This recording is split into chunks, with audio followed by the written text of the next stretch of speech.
And I guess as soon as you get out, you hit the studio Oh yeah, for sure. I hit the studio. and start recording shit. Of course, I had this planned out for 3 years. Right. Well, you had what, 209 songs written? 209. And since then, you dropped videos. Yeah, I got one video. Fights Don't Matter? Fights Don't Matter. Yep. It's been going up. I was like, damn, bro. He hit like 150 the first day or something. I was like, what the fuck? Yeah, I mean, it's a lot higher than that now. Around 600,000? Yeah. Yep. Been out about a week and a half. Yeah. What's next for you? I'll drop a tape. We know the truth. I'm trying to drop it by at least end of the week. I'm thinking I'm supposed to turn my shit in today. I got a lot of people on there. Yeah, who's on there? I got Rich the Kid, T Grizzly, Okay. Sean Kingston, Stupid Young, my brother, Ketchup, like regular OGZ. Trying to get Rio on there. Hopefully I'll get him on there if I turn it in today. And then, I don't know, whoever else send me some shit today. I'm pretty much done with it. I'm just trying to like rearrange songs and see like what I can replace shit with, because I've been doing a lot of songs. I mean, is it a weird adjustment for you? Because here you are, you just spent 3 years. I mean, think about it. You spent 4 years in high school. Yeah, pretty much.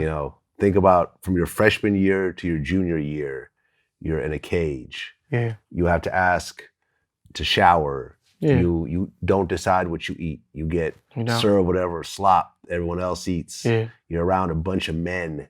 Yeah. And these are not the nicest people. They're not. These are murderers, thieves, gangsters, liars, cheats, rapists, pedophiles. They're on another side. Right. They're now next to. Okay. but still, the type of people you're around. Yeah, pretty much. And here you are now. You're out. Yeah. You got nice clothes on. You got your jewelry on. You're eating what you want. You're driving around in nice cars.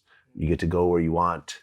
You don't have to ask another man to do something, I remember the first time I got locked up, that's what really fucked me up. Like, I got to ask this man to go to the bathroom, for the first time in my life. Like, it just, I couldn't get over it. Yeah. And now you're out. And a lot of guys that I know that have been locked up for a while, it takes a while for them to kind of get back in society again. Yeah, Are you going through that right now? Where I was at, yeah. Because I wasn't in a regular place. Like, people think cause there's high power. Like, you got high power. Then you have solitary confinement. People think it's the same thing. It's not the same thing. Like, the cell I was in was a 5x7 cell. The regular cell is like 6x6 or something. That regular high power cell is like probably 6x6. I was in a 5x7 cell. Like, the bed was so small that the mat hanged off the bed. Like, the mat was hanging off the bed. Like, you had to sleep sideways. Like, it's so small to where if you stand in the middle and you try to extend your arms are going to bend. Like, you have to work out diagonal. Like, it's a really small cell. Like, so that shit gets to fucking with you after a while. Like, and then it's like, there's no phone down there. No visits. Like, no one comes down there. Like, in the module, like, specifically, I'm going to tell you the module is module 2904. Yeah, just ask somebody about the module. A lot of people don't know that module even exists. It's 6 cells in there. It's where they're supposed to be allegedly keep, Mexican mafia people, cop killers. Sometimes they, put people down there with like bullshit ass charges like restraining orders or violating, contacting the witness, shit like that. So on the door, it says like, before you even open it, it's just a little ass door. There's no booth or nothing. Nobody's watching this. They do their walks every 30 minutes, an hour, close the door, nobody's there. There's a sign on the door that says hostile inmates. Do not open flap, whatever. It's a flap on the door. Do not open, whatever. Like, it was crazy, bro. Like, all that shit over me putting up an Instagram post. Like, it just shows how much they just really like. Yeah. Yeah. Well, Drakeo, man, congrats on coming home. Yeah, man. Like I said, I purposely did not want to do the interview because in the same way that you got put in solitary over an Instagram post, something probably would have happened to you over the VladTV interview. Yeah, that was tripping over like certain shit. Right. Yeah. Which is why I didn't want to do it. Yeah. But you know, it sounds like you've been a political hockey puck basically for the last 3 years. Yeah, pretty much. That's what I being heard. used by the DA to try to prove a point. Basically, that's exactly what it was. Proving a point, making an example. Yeah. Like, because even with my judge, like, I try to explain this shit on Twitter to people, like, but now I'm right here, so it's just weird to me. Okay, so the first DL on my case, her name was Shannon Cooley. Her dad is Steve Cooley, who was the head DA before Jackie Lacey. Jackie Lacey used to work for him. My judge used to work for him because she was a DA. I go to court. She got pulled, I guess, with the judge because she's basically looking at the judge like, "How you used to work for my dad, and he was the head DA." So I'm seeing all this, but other people are not seeing what's going on. I got it. We were rappers, rap stars. They were going to make examples out of all of us. This was going to be the big case for her. What happens? I get acquitted. It looks dumb. Like, they have my co-defendant and all that. They convict him, but they don't really give a fuck about him. It was about me. So once the Fader article came out, it was just embarrassing for them. She's not on the case no more. What happens mysteriously after that? She's a judge now. I get a new DA, whatever, Phil Sterling, whatever. He's been on punishment for a minute. He has some sexual misconduct shit or some shit going on. So they had him on punishment, doing bullshit ass cases. Who do they throw the case to? They throw it to him. And I get it because they feel like, well, it doesn't really matter because if it goes bad on you, it's like, you were already out the way anyway. If you do win, it's like this is gonna bring your career back. His wife is a fucking a police officer, whatever, I don't know, LAPD something. I have my detective on my case. He's a sheriff. His wife is a district attorney for Jackie Lacey. All this shit, like, people don't see this type of shit, but all this shit is like all together. Like, people might, oh, you're thinking too hard, but it's not. The same way I got my deal right before whatever Gascon won.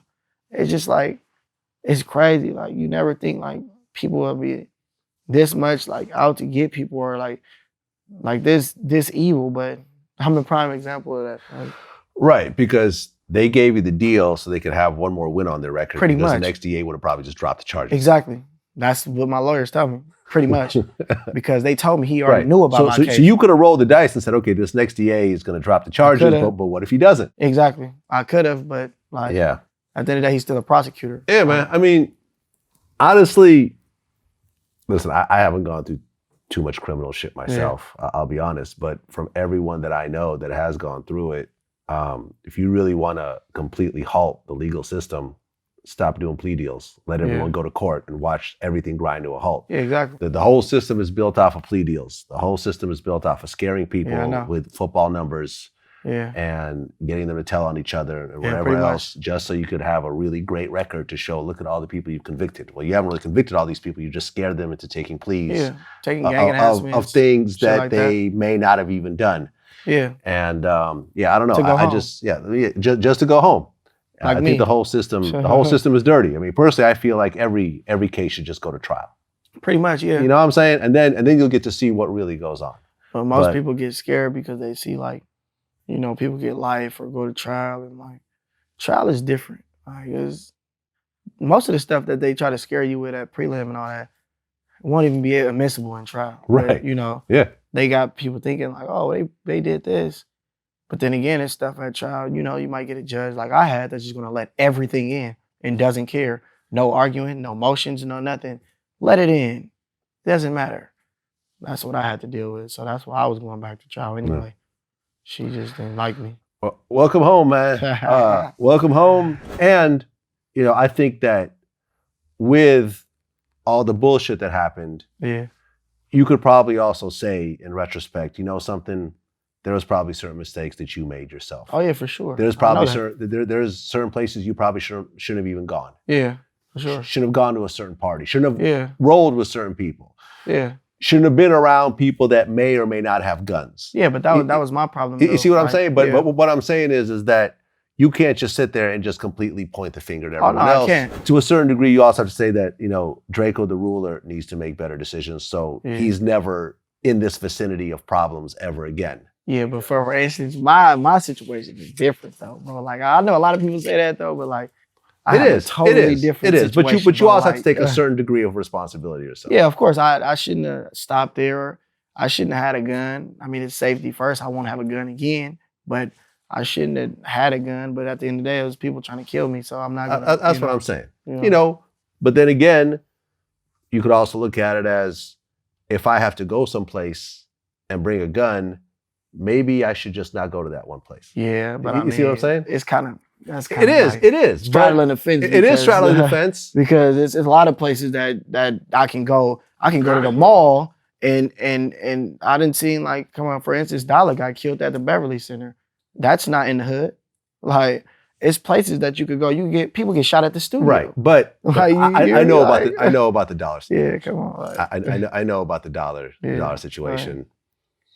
And rest in peace, Dollar. Yeah. I know it's sad, but Dollar was also. You can't say that he was a complete victim. Streets, yeah. He was not a complete victim in that situation. There was a whole story behind that and so forth. He was into some shit himself as well. Yeah. So, like I said, you have to walk away as you're getting ready to grow older. Oh yeah, for sure. It's just not as easy as to be in your 30s, your 40s, your 50s, your 60s, for sure. Kids, grandkids, and so forth. You have to say, well, I never want to be in this situation ever. Oh yeah, I don't want to be in this situation, but at the end of the day, like there's certain things I don't have no control over. Like it's people that still holding on to things that I don't know what they holding on to because it really doesn't matter to me because I don't care. But I'm not going to go out my way like driving in the hood and doing all that other stuff because people are haters. Like at the end of the day, I'm pretty sure you've seen it. Like nobody wanted me to get out. It's people that wanted me to get out that like fuck with me genuinely, but it's a lot of people that don't want me to get out. I have people that go behind my back and tell people not to do songs with me because they're scared of me. They're scared of my talent. At the end of the day, I didn't get out and reach out to nobody. I got out, I went to the studio, I did what I had to do. But there's people, they're gonna say, if you ask them that they're not hating on me, they're not doing this.